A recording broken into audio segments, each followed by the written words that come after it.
The question, are Pokemon edible, has plagued the Pokemon community for years. In fact, many have even tried to answer such a question. But that's a stupid question. Of course they're edible. The question we should be asking is, which one is the best to eat? Someone should make a video on that. Oh wait!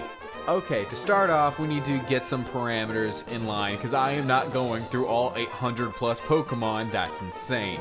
Instead, we need to pick a group of Pokemon that are easily accessible and, you know, easy to find through all the games. Maybe like the starters. The starters could work. Now, what makes one Pokemon better to eat than another? Well, it's pretty simple. Number one, the obvious answer, can you eat that? And number two, does it taste good? You could also throw in a number three of how many ways can you make it? Like make it into different things, but we'll save that one for later. But that still leaves 27 Pokemon we're going through. Possibly 29 if you were counting Pikachu and Eevee, but let's be real, they do not count. No one counts those as starters. So here we go. Here are the starters ranked by who would be the best to eat. Though a question even better than what Pokemon's the best to eat is the question, have you subscribed yet? Call to action right now. I'm gonna need you to subscribe, hit the bell. Is the bell even a thing? I've never seen anyone click the notification bell. But like, if that's a thing, go do that. I'm a small, primarily Splatoon channel, but I'm thinking about branching into other things. So if you want to help me grow as a channel and grow into many different areas, just consider subscribing and join along for the ride. Nah, asking if which Pokemon tastes better is probably the better question. So let's get back to that. To start off, we have to start with Bulbasaur. Cause let's be real here. You look at Bulbasaur and you think, I could eat that. That looks like a thing I could eat. It's gonna taste like a salad. Look at this little thing on its back, you know? That's salad flavored, right? It looks good, but that is so wrong. No, do not eat a Bulbasaur. It's literally a poison type from stage 1. That thing is going to kill you. Don't put that in your mouth. Don't try to consume it in any way. Even if it wasn't poison type, I'm pretty sure Bulbasaur is supposed to be like a frog thing, so it's probably slimy. That's like a slimy salad. Who wants a slimy salad? That sounds disgusting. So yeah, easily 27, Bulbasaur will kill you. Speaking of frogs, next up is Froakie. Same story, different day, really. Though, not only is it a frog, making it kinda slimy, but it's also a dark type. And there is no doubt in my mind that dark types are finna taste sus as hell. Like, it's not gonna kill you, but it's probably gonna give you like some form of disease. You know, just bad idea, bad idea. Since we're in the line with sort of, you know, amphibian type things, let's go with Sobble. Putting aside the fact that it's like a lizard, gecko, whatever, I honestly don't think it would taste that bad. That's me. I think it would taste fine. It tastes fine enough. However, why is Sobble so down here is because it would be so salty. Like, the most salty. Like, have you seen how much this thing cries? It's like brining all the time. Sobble's gonna taste like squishy table salt, which I don't know why that's slightly worse in my mind than number 24, Litten. Because I'm gonna be honest. It's really far down here just because it's a cat. I don't want to eat a cat, man. Cats are soft and relaxing. All they want to do is sit on laps and purr. I don't even want to go look up what a cat tastes like. Like, I've been looking up stuff for this list. No, I'm not doing it. I'm just going to assume a cat tastes like guilt and sadness. Sprigato, guilt and sadness but with some garnish on it, so it tastes a bit better. Grookey, same story with the cat thing, it's literally a monkey. I can't eat a monkey. Though if I had to give it a flavor, maybe kind of like jerky? I'm assuming the meat is pretty chewy, so probably Grookey would taste like chewy and salty. I don't know, I just feel like it'd be salty. I don't think it'd taste that good. Next up is Mudkip. I'm honestly not even sure what Mudkip is supposed to taste like. Maybe a fish, I guess? It has a fin on its head, so I suppose a fish. Regardless, it doesn't even matter. Mudkip grows up to get a ground typing, so I know this thing tastes like dirt. Like, it even has mud in the name. Like, Mudkip could taste like the best food in the world. However, it's like just slathered in mud. You can't even wash it off. The mud seeped into the genetics. Next is Treecko.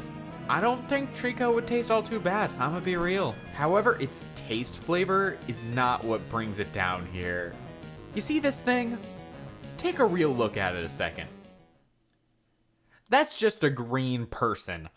I don't think it would taste, I think it would taste bland, but the guilt on my conscience and the ethical questions running in my mind while eating this thing would ruin my appetite. Ugh. This is the point where we're getting into the mids. Not good, but not bad. Snivy is our entry point to here. Snivy it's gonna taste like a salad. It's like mostly leaves. It's like a leaf snake. Though you know that thing that octopus tentacles do sometimes when they're cut off and they wiggle around for a little bit? I think Snivy would do something like that. So it's more of a texture thing than a taste thing. I hate the fact that I had to look up what a turtle tastes like, and honestly, I'm not sure I like the results I found. Apparently it varies, but generally they either taste fishy or beefy. How do you get from fishy to beefy? That's like so different. Like, I imagine it doesn't taste bad, but I can't imagine it being too great either. It's only above Snivy because I'm more freaked out about the wiggly salad than ambiguous flavor. Turtwig, same story as Squirtle, but I think out of either fishy or beefy, I think Squirtle would taste fishy and Turtwig would taste beefy. And I personally prefer beefy. Then again, it does get a ground typing later, but only until its final evo, so the jury's still out on the dirt flavoring. Charmander. Another one I had to look up. Apparently lizards aren't actually that bad. Apparently they have a good texture, but the flavor is at base kinda bland. I imagine it would taste like a chicken without seasoning. Overall, not bad. At least it's kinda self-cooking because it's like fire type. So that's something, I guess. Chimchar. Okay. Hear me out.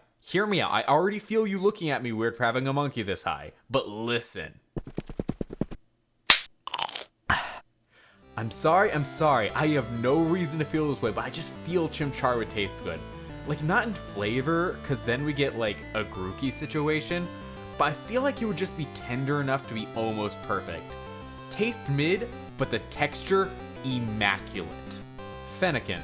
At first I was gonna put this lower because Fennekin is a dog, but then I just kind of thought of it like a fox or a dingo, and then I wasn't sure.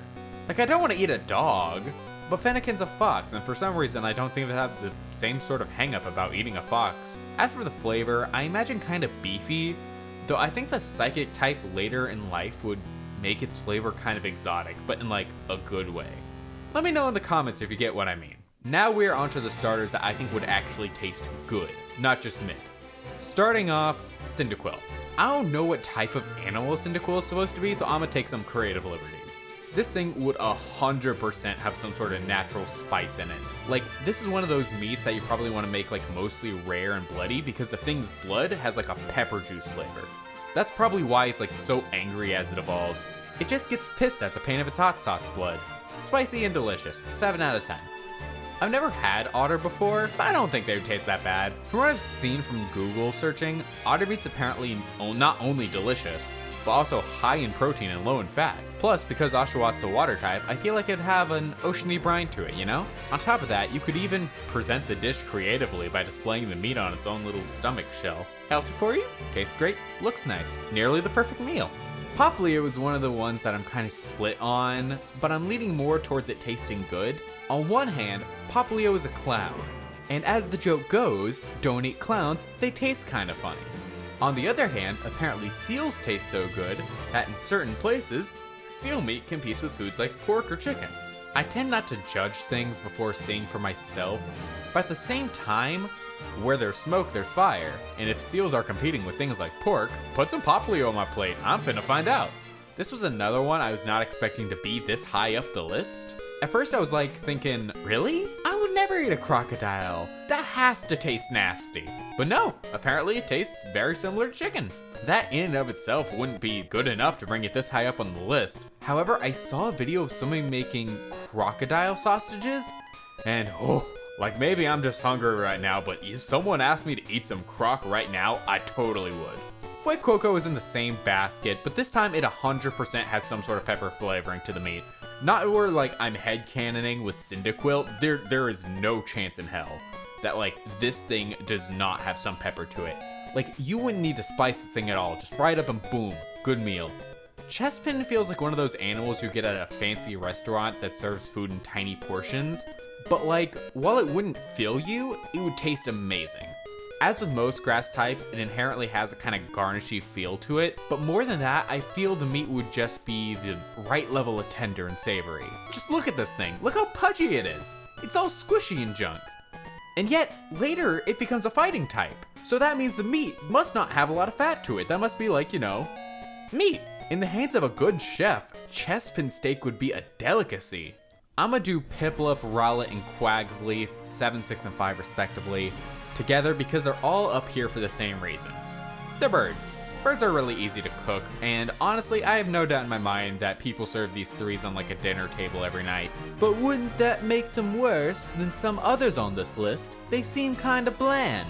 Fair, but horribly incorrect. Just because it's common for an animal to be eaten does not lower the flavor. Just take like a real world steak for example. Both the steak you make for dinner and the steak served at a fancy restaurant both come from cows, correct? Same applies to these three. In the hands of an amateur, it's pretty good.